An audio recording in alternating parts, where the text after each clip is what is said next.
Hey, what's going on, good people? It's Gardner Douglas, your Oyster Ninja. This is the Oyster Ninja podcast, and we're talking to Miss Rachel from Precious Oyster. What's going on, Rachel? How are you? I'm doing well. Yeah, it's been a bit of a roller coaster lately in terms of just big life questions, big life things. Where's my business going? Where's my life going in general? And I feel like from where we were when we last spoke, which was just about a year ago, I think. Almost here. Um, Yep. yeah, things have stayed the same, but also changed quite a bit. So, saying before we were chatting here, recording that I think this is coming at a really good time, our conversation, to kind of just help me get some clarity on what I'm doing these days. Well, Like I know you want to talk to me, but I want to talk to you too. I'm So glad the podcast does that for you. yeah, Brings for sure. clarity. Hmm. Like I was saying, Rachel is the owner of Precious Oyster, which is a oyster catering business. And Rachel, just tell us about the catering. Yeah, so I call it tied to table raw bar catering. And so what I'm hoping to do with that kind of tagline is to communicate to people kind of like the farm to table movement, but this is tied to table. So it's all about telling the story of oysters from beginning to end. So, and which is my background in farming. I was farming for about 5 years, oysters and clams. And I'm hoping to just tell the story about tied to table, talk to people about when I do my events, I talk about how oysters are grown, how they're harvested, talk about water quality and ocean conservation. I'm hoping that that line tied to table, it kind of ties everything together. And what I think makes my business unique compared to maybe some others in the area is that with my background, it's more than just a raw bar. It's really telling people about like the amazing story behind these creatures that are delicious and, eye-catching, but also they're such an interesting creature. They tell us so much about the ocean and our surroundings. So that's what I hope to communicate when I do my raw bars is ultimately I want people to care about the ocean through eating delicious fresh oysters and clams.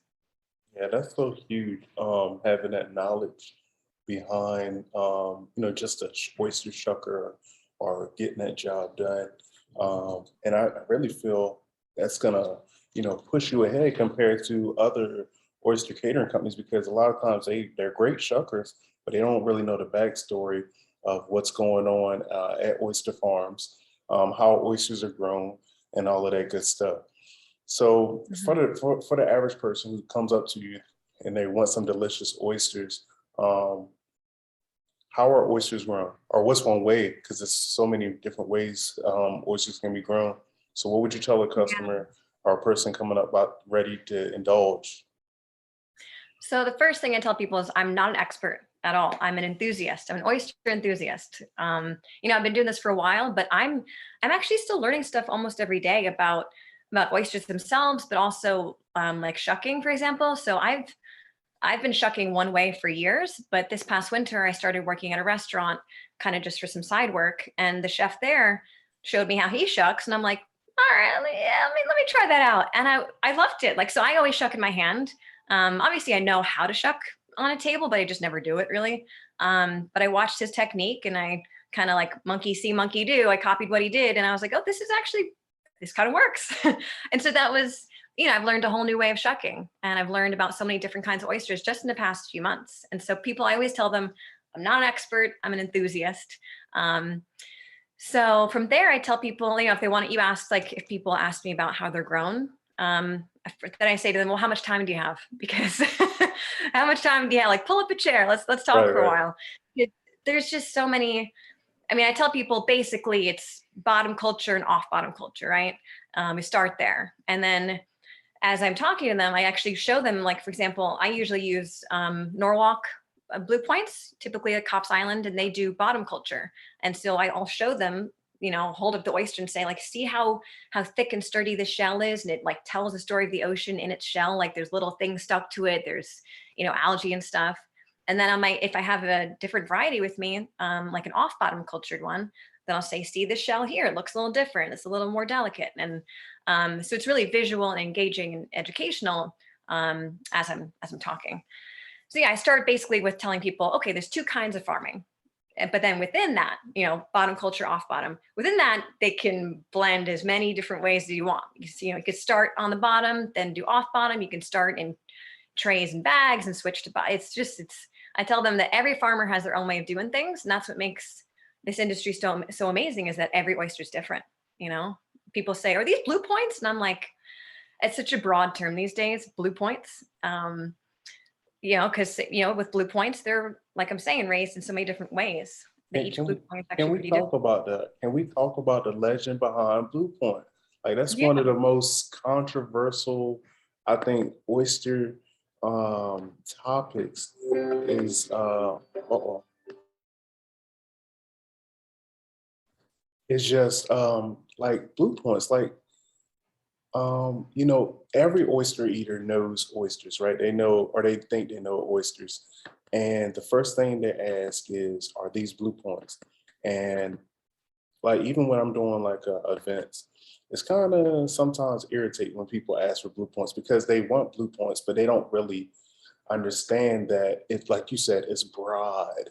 It could be an area. It's not just a certain oyster. And what I love about Cobb's Island is it's a blue point oyster, the region, but they put another name to it. So you're not just looking for now a blue point oyster, you're looking for Cobb's Island, which is from the Blue Point area.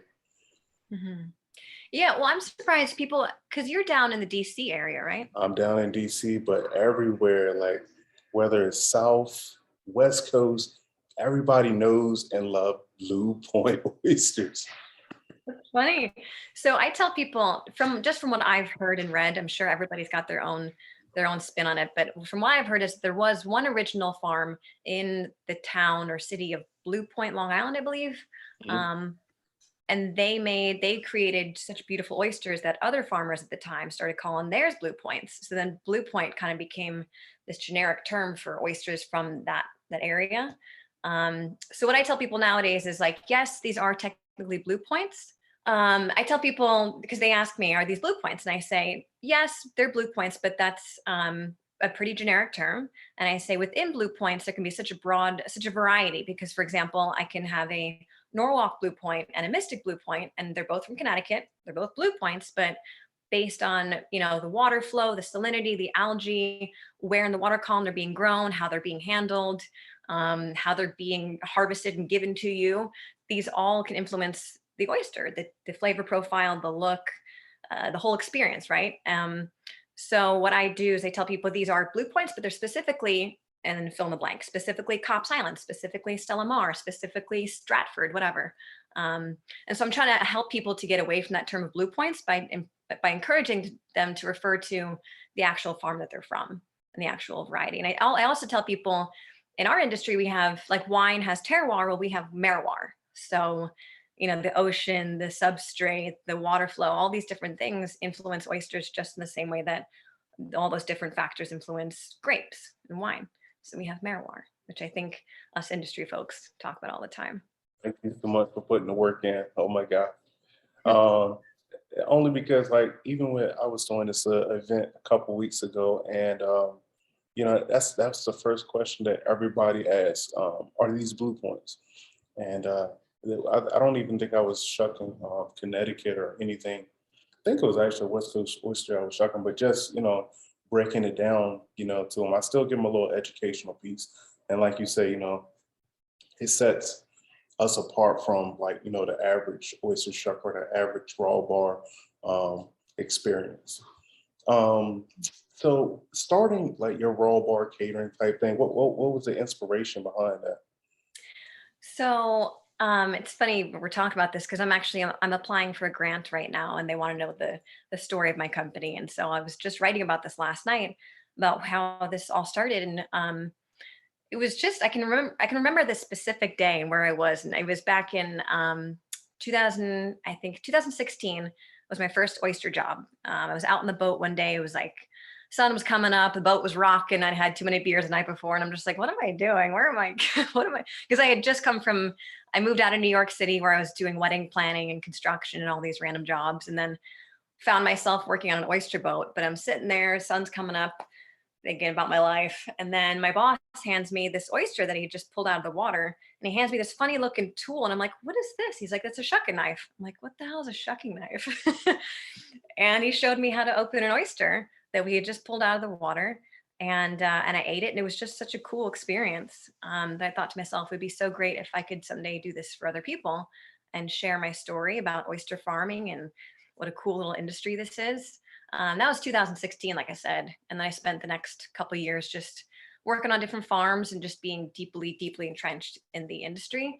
But I still always had this thought in my head of like, I wish I could share this with people.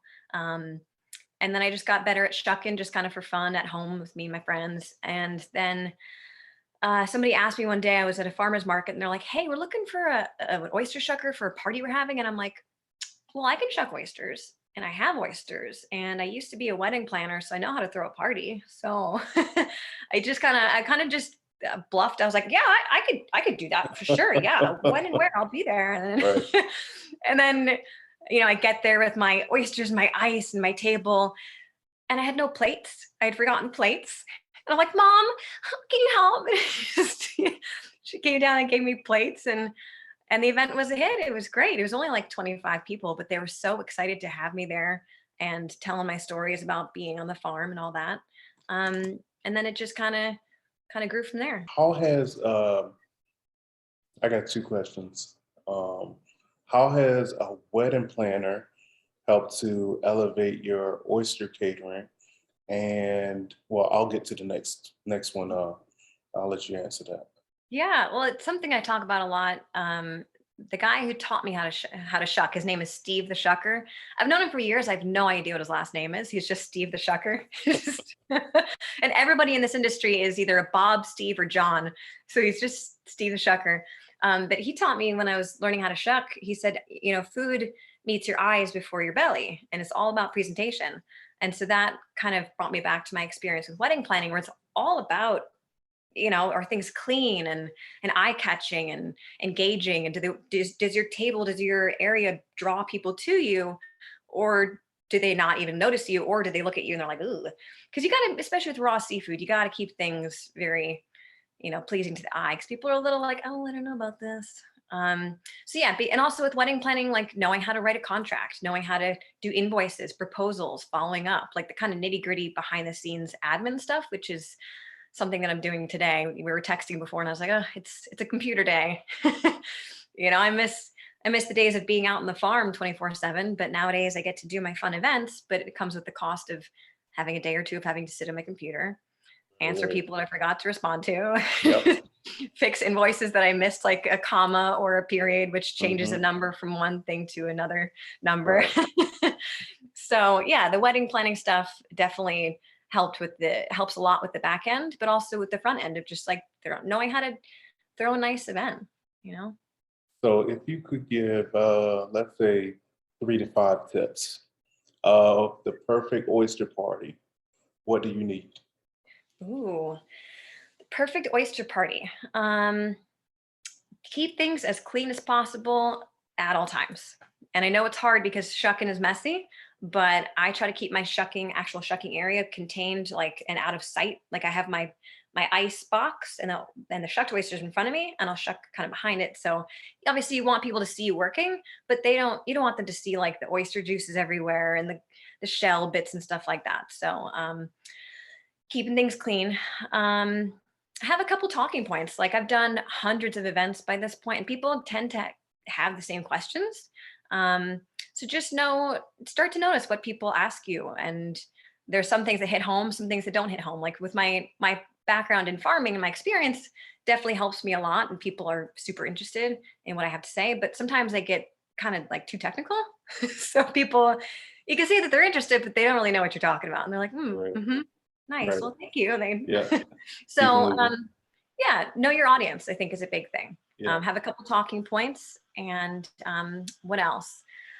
I like to have a couple things on the table that are obviously decorative. Like they're a couple decorative things that are obviously eye catching and look nice, but also something that I can talk about. So, like, hey, this shell I got from this place, and here's what here's the story behind the shell. Because I've done a lot of events. Sometimes I'll be like subcontracted by another caterer, and they just they just hire me to show up with my oyster knife and they'll do the whole presentation, which is great. But, you know, a lot of times they have things on their tables that are like crazy coral from like, it's beautiful, but it's like clearly not. Like my thing is all about local and sustainable. So Yeah, everything I on got the you. table is super authentic. Um, so yeah, have some talking points on your table, things to engage people with. Um, Always know what's going into your sauces. Like if you buy things from the store, make sure you know the ingredients because you don't want somebody getting sick or allergic to what you got. If you make homemade sauces, again, be careful what you put in there. Sometimes it's fun to play around, try new ingredients, but sometimes people just like the classic cocktail sauce, the classic mignonette. Right, right. Yeah. That's huge. Yeah, and I keep everything self-contained. One thing I think helps my clients a lot, or one thing that they like about my company, is that somebody once described me as the oyster fairy. That I just came on in with everything I need, did my thing, cleaned up, and it was like I was never even there. No Right, shells right, left behind. I always bring a floor mat because nobody wants oyster juices on their Oriental rug. right. So, so yeah, I think cleanliness is my number one thing. Okay, cool. So I feel like you get us on the catering side. But if I'm a person and I'm planning a party, what are three things that I need or I need to think about? For you as the host. If I'm a host and I'm planning an oyster party, what are Mhm. like some common things that I think or that you think that people don't really think about or that are overlooked or anything like that? Oh, for sure. Lighting, number one. I can't tell you how many parties I've done where my host will be like, "There's your area," and it's great for the first hour of the event, and the sun goes Right, down, and I'm like, I can work. To be honest, I can work in any kind of conditions, but it makes my job 10 times harder if I have to like, if there's shadows and it can't. Like, I'm super uptight about. I don't want any shell in my oysters. Like, I am very particular about cleanliness with the shucking. No, I don't want any grit, any sand, or any shell in there. So if there's no proper lighting, I can't see. right. So it takes longer because I would rather have a nicely, perfectly shucked oyster Yeah, and take longer than just crank them out and get them right, out. 'Cause I want to see people picking shell. Ugh, I hate that. right, right. So lighting is number one. Also, something I've learned the hard way is asking clients like, hey, if this is, for example, a party in March, I'll ask people, my client, am I going to be stationed inside or outside? Well, I used to ask that, but nowadays I say, if it's any time before April 15th, I'm not going outside. It's too cold up here because my gloves get wet instantly and then cold. So I used to ask clients, am I going to be inside or outside? Now I say, I'm not doing outside.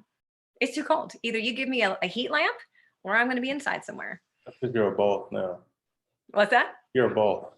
I'm trying. I'm trying to ground rules. And that's, I mean, that's honestly been something that's been on my mind a lot lately with my business is growing. I've got a lot of opportunities and stuff coming my way, and I'm trying to keep up with all this business and not, but at the same time, not lose sight of my, you know, what it is that makes my business so special, which is, I'm super niche. I'm very, boutique is what I Mhm. call my company. And it means having certain standards and not just saying yes to everything and yes to everybody. I used to be like, sure, I'll go in your backyard at 9 o'clock at night in February. Sure. Right. No, I And got you. no, I'll be inside. And this is how long I'm working for. And here's what I need from you as the client. And just kind of like being a little bit more, I don't know, having a backbone, I guess. So not that women don't have a background. I'm a backbone Mhm. because you obviously are doing some non-gender uh, jobs. You know what I mean? Like you're doing male-dominated jobs. Mhm. So how has been, a female working on the oyster farm, doing the catering, being the oyster shucker? How has that been? People ask me that all the time. And I don't really have a really concise, good answer for that just yet because I've mostly only worked in male dominated industries. So Mhm. farming, construction, carpentry. And then, so when I say farming, I mean like vegetable farming. I've worked in vineyards a whole bunch. So very manual, hands on, labor intensive jobs. I've just always gravitated towards, and they just happen to usually be male dominated. So it's something I've just I've just gotten used to it. That I don't really notice it much anymore. But people do tell me all the time, especially when I do my shucking events. People are like, "Wow, a little lady behind the bar shucking oysters." I'm like, first of all, I'm not little. I have muscles. So, um, so people, yeah, I can't really deny it anymore. Like, okay, yes, I am a woman shucking oysters, and I understand this. Ta-da! Ta-da! Oh, But wow. yeah, so but I guess, if I do take a step back and think about things, I think sometimes when I look back on like my oyster farming experiences or construction and carpentry, I think there have definitely been things that I've been a little more hesitant to try or put myself out there because I don't want to mess up and fail in front of all these guys who are kind of anticipating that I'll mess up. And I've noticed maybe my male coworkers will get more chances to do something. For example, like driving a forklift. The first couple of times I tried to do it, my bosses would be like, "Oh, that's cute. Look at you not being able to do it. That's all right. Get out. Yeah, we'll get it." And then a guy would hop in, he'd mess it up and run things over and break shit. It's like, okay, he'll figure it out. It's like, Right, well, right. how come I didn't get a chance to figure it out? It was just cute. And then you took me away. Like, can I not run Okay. over some things? too? Have some fun and learn how to do it. So, but I don't know, keep at it. And if they give me more than one chance, then I tend to impress them and stick around. Cool. Yeah. What's the hardest thing you ever had to do on the oyster farm? Ooh, hardest thing I've ever had to do. That's a big question. I mean, I know everything is easy after you get it, but like initially, like learning how to do something, what was the hardest for you? Honestly, I think it's just the cold.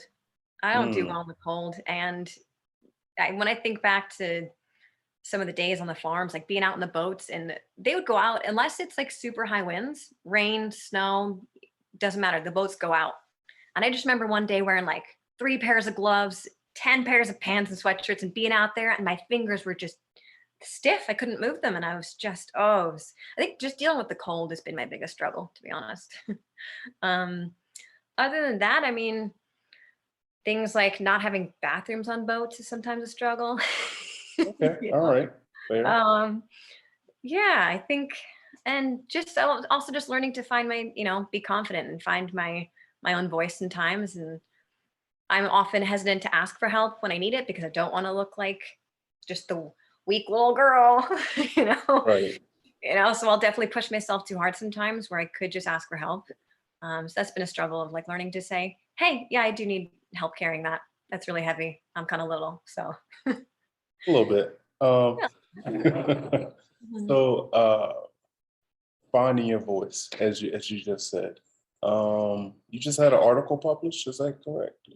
Yeah, so I write for a local magazine. So Edible is a nationwide publication, but each region has their own specific branch. So I do Edible. I write for Edible Nutmeg, which is southwestern Connecticut, and it typically focuses on food and sustainability and local businesses. So I just wrote an article about a restaurant called Bloodroot. But a few years ago, I think it was about 2 years ago, they actually had me write a little article about myself and my experiences in farming and my catering.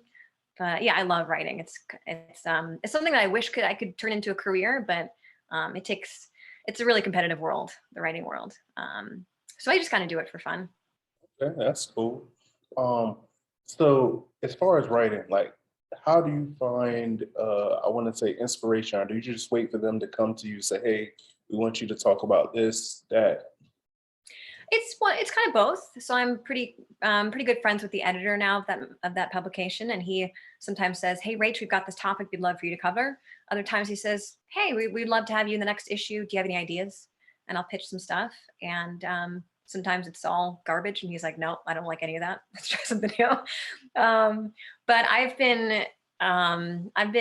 so I grew up in Westport, Connecticut, and I've traveled a whole bunch and lived in California and New York and Australia. But I came back home a couple years ago to start this oyster farming stuff, and I've becoming reintegrated into my own community has reminded me of how many amazing connections I have. Like I'm deeply integrated in the food community, the farming community here, the like yoga world. So I know people in all these different places in my town and community, and that allows me to tap into some pretty interesting subjects and topics for articles. as I just have such a great network here. So even like the volunteering part, what was that, the surf rider? Surf rider, yeah, Surf Rider Yeah, so Foundation. let's talk about surf rider a little bit. How Yeah, does that work? so I'm the vice chair of the Connecticut chapter. It's an international nonprofit. Well, it's a little tricky. It's a national nonprofit, but there are branches in other countries. I don't know the correct terminology, but I'm the vice chair of the Connecticut chapter, and we focus on a whole different area, a whole bunch of areas. Um, Plastic pollution, offshore oil drilling. We do protecting public access to beaches, and so we're a pretty small chapter. We have just me and a handful of other volunteers that run our chapter. And we try to do beach cleanups. It was hard during the pandemic to get our beach cleanups going, just like so much red tape with COVID. So we're trying to get those going again. But it ties really well into my career in the oyster industry, because you got to have clean water to have oysters, and oysters help clean the water. So it's kind of, a nice relationship there. But I can also tell stories from the front lines, like I would be down back when I was raising the baby oysters on the with the upwellers. I would tell stories at my beach cleanups about, like, hey guys, when I was working on the farm yesterday with my upwellers, I pulled all these plastic bags out of the pumps, or I have to scoop styrofoam out of my baskets. And, I can really, both worlds complement each other well, because when I'm on the farm, I see all this plastic pollution, for example, and it helps me tap more into what I'm doing. And when I do my cleanups, I can tell people, hey, here's the impact you're having, and here's why what you're doing is important, because you're helping, for example, the oyster industry. If that makes sense. That makes sense. Yeah. So you may have mentioned that you had some questions for the Oyster Ninja. Um, Yeah. let I'm just curious, as somebody who's growing their business and going through what I feel like are growing pains of keeping my eye on the prize and remembering what keeps me excited and what I'm passionate about, but also, how can I turn my passion into a career? I mean, you do Oyster Ninja as your kind of passion project, or is this something that you're turning into a career for yourself? well, it's strictly passion now until I have, like, because, like, let's just say the podcast, right? Podcast is where the Oyster Ninja started. I had the catering part of it already, which is SS Shucking. And then the podcast, Oyster Ninja podcast, people just started calling me the Oyster Ninja. Um, so it is passion now, because I would say I don't have any sponsors. Well, I'm working on one, and I had one back in January, but that kind of fell through. So I'll say passion because I'm not getting paid. I'm not making money. But of course, the shucking, the catering part, I make a few dollars. But I have a day job also, so Mhm. so it's not taking care of my lifestyle or anything. But I feel like if I keep pushing, if I keep doing the right things, I'm one of those people who believe in, like, the stars and the universe. And if you Mhm. keep pushing that, what you want, you keep working on your dreams, it'll eventually happen. That's what I'm trying So to remind myself of. And that's why talking to you is really important for me right now, is yeah, so I keep working as if this is what I do. This is what I want to do full time. So I don't stress over a lot. I don't stress over not getting gigs anymore. I don't stress over not being able to get on projects, because I might not get on this project, but I'll get on another. It's just I've been so blessed and fortunate um, about getting in articles or TV commercials or ads or whatever. Not like you, because you're a superstar. I didn't even bring that up this time. I'm gonna leave it. I'm gonna let it go. okay. Um, but just stuff like that. It keeps motivating me. All right, you're doing something right, Gardner. And even with the podcast, the numbers are growing. The numbers are going up. So I'm like, okay, you're doing something right. People are listening to you for some odd reason. They keep listening to your podcast. They keep downloading your podcast. So eventually somebody here say, hey, I want to invest in this guy. I want to be a sponsor, hopefully. But even though that might happen, I still got to work on my end to reach out to raw bars, reach out to restaurants and chefs and businesses who might want to be a sponsor to the podcast. So it's stuff like that where you got to do the work, but you also got to do, like you said, the back work. You got to do the leg work also. So it's all part of it. Like you can't just want it. You do got to want it, but you also got to you got to follow the steps to work towards it also. Hmm. Do you see yourself ever having this be your full-time thing? Like the catering? I promise you, if this thing ever is the nitty gritty, like, because I would rather do my podcasting stuff, journalism stuff over shucking. I love this that much. That's why I keep doing it. I've been doing this for like 5 or 6 years. Mhm. And like, you know, of course I have got some free stuff out of it, but it's not about the free stuff. I want this to generate income. Um, but yeah, if this podcast ever starts making money, it's gonna be a wrap. I promise you, Yeah. it's gonna be a wrap. I'm gonna go really head in. Nice. Well, it's Yeah, funny you say that you'd rather do the podcast over the shucking because I see you as just this like badass shucker, just like yeah, all over the place. But it reminds me of, I guess, my own feelings about my business. I love shucking. I love oysters. I'm all about it. I love sharing that with people. But to be honest, I'm a pretty introverted, shy person.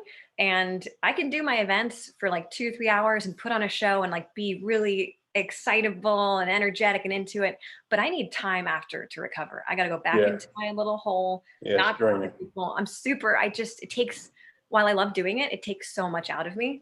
So I honestly love, like, I'm looking forward to the day where hopefully my business takes off and I can make a bunch of money and I can go back to maybe farming and just be on Yeah, a boat somewhere and just be dirty and swearing a lot and right. things you can only do when you're at a party, black tie event, shucking oysters. hmm I mean, So, it's funny. It's funny you say that about the whole introvert, because I am too. But like my son came to me to one of my events. That was his first time seeing me in action. And when we got home, he was like, "Daddy, I've never seen you like that." Like he was like full blown amazed.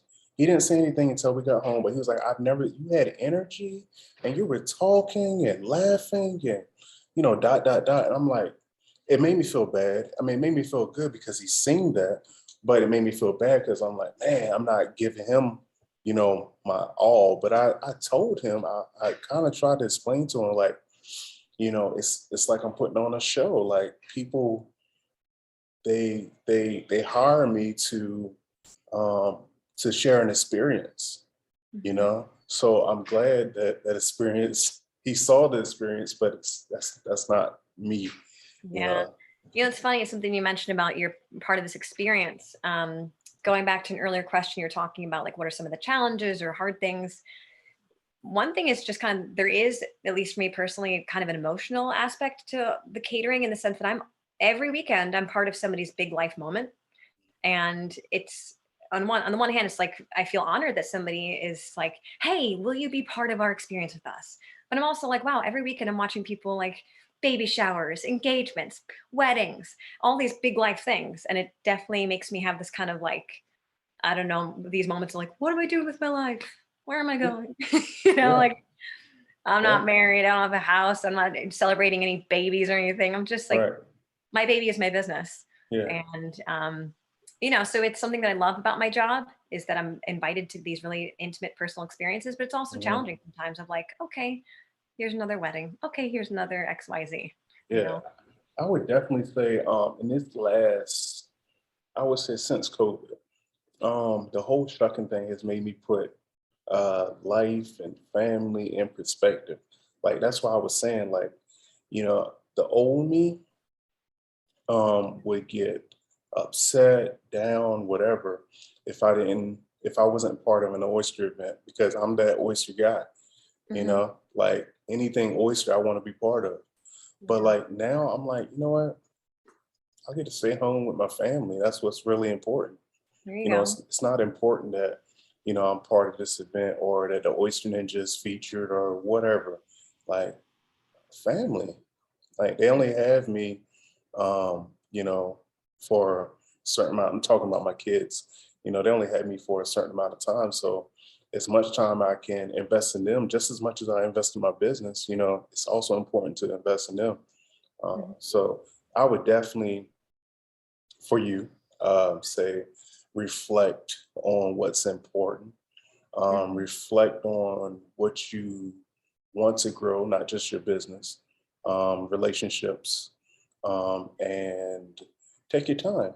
Take your time Mhm. because you know you want your business to grow, but you also don't want life to pass you by either. Mhm. You know. Speaking of the whole taking your time thing, and this is something I've been thinking about a lot lately, and it's been a source of stress, to be honest, is the fact that there are other shuckers out there. Hmm. Obviously, this is not like a new idea, but it's this idea of like I've had so many opportunities come my way in the past like 2 months, like tons of business, and trying to say yes to keep up with my competitors and yes to keep my company fresh and growing, but also I took a step back one day and looked at these opportunities. I'm like, these could be great for my business and money and this and that, but they're also going in different directions. Yeah. And I say yes to this, can I physically do it? There's only one of me. Yep. And I don't have a crew. I've got people who help out day of, but I don't have like a staff. Um, Also, major shout out to all my friends who've helped me so far. Like I literally wouldn't be here without my friends. So, um, but learning, I've been just contemplating like back and forth. Like, do I say yes to all these opportunities, or do I just stick with what I know and what I love and just do it really well, really well? And it's made me think about like my dad, for example. He owned beer bars. He just served nice beer in nice bars, and he did really well. He had one of the biggest beer bars in New York City for like 20, 25, 30 years, just selling beer. And Yeah. it's like this idea of keep it simple, do it well, do your thing. And so that's what I'm focusing on now. Is like in the past week or two, I think we talked a couple weeks ago about doing this podcast. I'm like, let's circle back because I'm in the middle of a bunch of things. Yeah. And I made this decision, like rather than expanding, I just want to focus on strengthening what I'm Hmm. doing right now and like what makes me different from other shuckers and other caterers. Just Yeah. focus on that and drive it home, which is also why I want to invest more time and energy in things like getting my message out there, which might mean advertising. It might mean, I don't know, revamping my setup to communicate what it is about my company that makes me different. How can I really effectively communicate that? Because for some people, it's like, oh, here's another shucker. It's just got like a cute bandana on. Yeah. It's like I want to be a shucker, but also have a unique thing about my company and myself that sets me apart.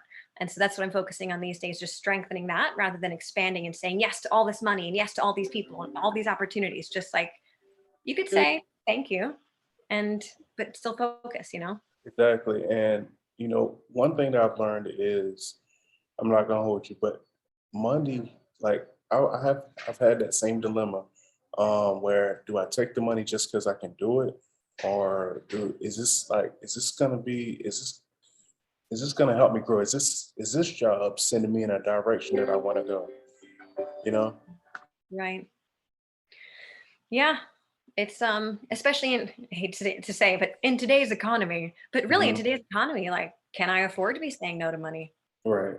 you Yeah. know but the Yeah. fact of the matter is I'm in a point in my life right now where I'm living at home with my mom, which is kind of, I'm in my early 30s, and it's like, I'm living at home with mom for free, like am I a bum? But it's like, no, this is an incredible opportunity and privilege, so I have to use this to really grow right now while I have this chance. Well, it's good that you have that mindset that you can realize like this isn't me leeching. This is me